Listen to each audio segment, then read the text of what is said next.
a leader, right?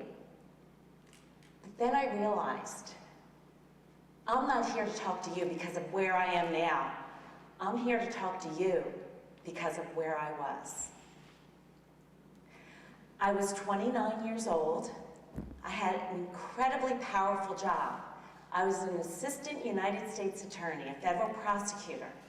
And what I did was I prosecuted drug dealers throughout the country. I prosecuted healthcare fraud. I prosecuted white-collar crime. I owned a home. I had an infant and a 2-year-old. And I had a handsome, smart husband who was a drug addict. Made me a leader, right? But then I realized, I'm not here to talk to you because of where I am now. I'm here to talk to you because of where I was. I was 29 years old. I had an incredibly powerful job. I was an assistant United States attorney, a federal prosecutor. And what I did was I prosecuted drug dealers throughout the country. I prosecuted healthcare fraud. I prosecuted white-collar crime. I owned a home. I had an infant and a 2-year-old.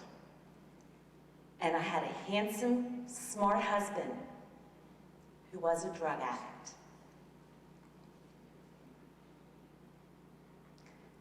This is a part of my life I don't share with many people. My outside persona was a prosecutor.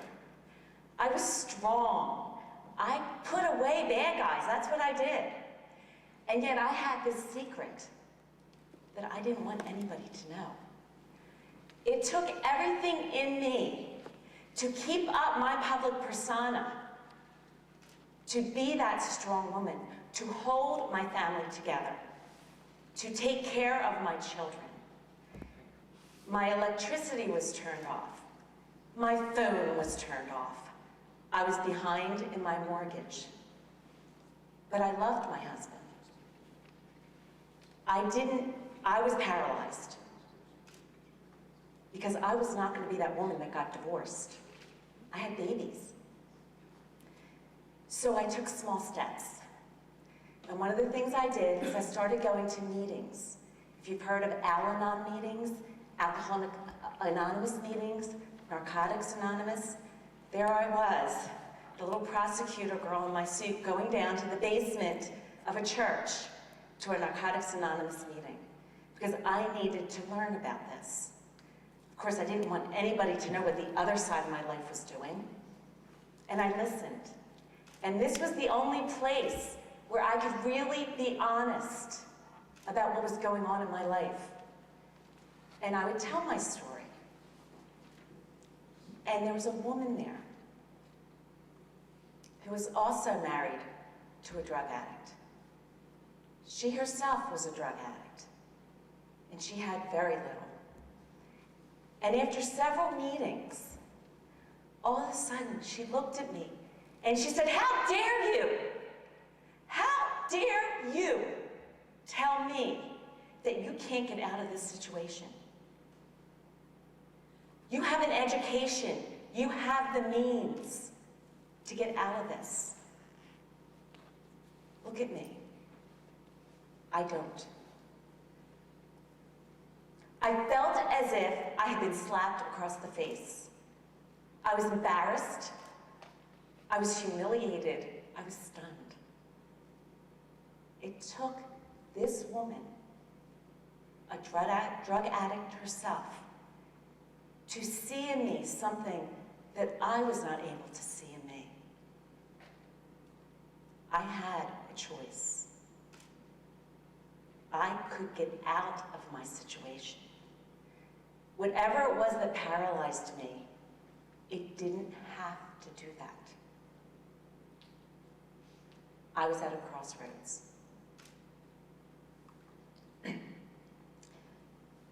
I venture to guess that each one of the speakers here today had a crossroads, whether they told you about it or not.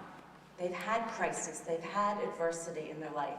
And they got to that crossroad and they made a decision that they were not going to be a victim, that they were going to rise above it. These were my crossroads.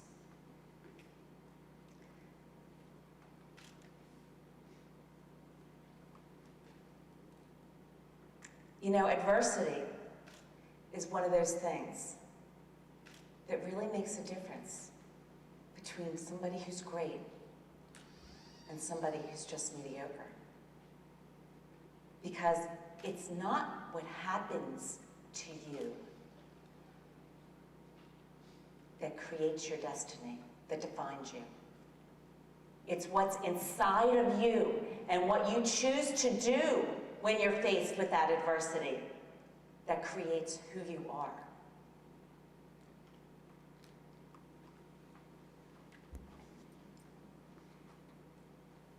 We all have choices in life.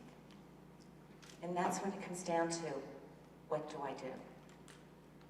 And when I realized that I had the power to make that choice, I had the strength and power to do it.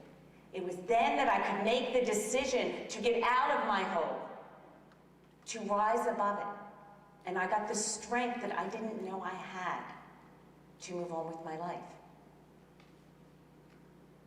You know, there's two things that we do to ourselves when we're faced with adversity that we can't do. And one of them is use that word I just used, can't. When we use can't, we limit ourselves. You can say, I won't do it. I don't feel like doing it.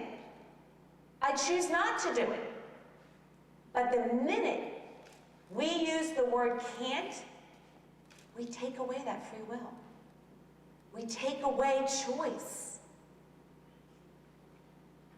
And then you're stuck. Because when I realized I had the choice of whether I stayed in that marriage or not, then I was able to make the decision to pull myself out of it. And I got the inner strength. I found my passion at that point in time that I would never be held down by another person again. That it was my choice to do that. Now, the second thing that we do in these situations is we tend to put barriers around ourselves that are artificial. Say you're up for a very important job promotion. And we all have insecurities. So instead of putting our name in for that job promotion, we decide not to put our name in for it. Because we're protecting ourselves. We're protecting our self-esteem, our pride. But what we're really doing is limiting ourselves. So I ask myself all the time, what would I do if I knew I couldn't fail? If you really think about that, what would you do if you knew you wouldn't fail? That's how you find your passion. Because it's that one thing, when you ask yourself that question, there's your passion. If you knew you couldn't fail, you go and do it. So we need to stop, by taking your name out of that list of people to get that big promotion, what you're saying is, I chose not to have it. Not that somebody turned me down. But you're not challenging yourself. And you don't know the limits until you challenge yourself. So I challenge each of you here today to ask yourself that question.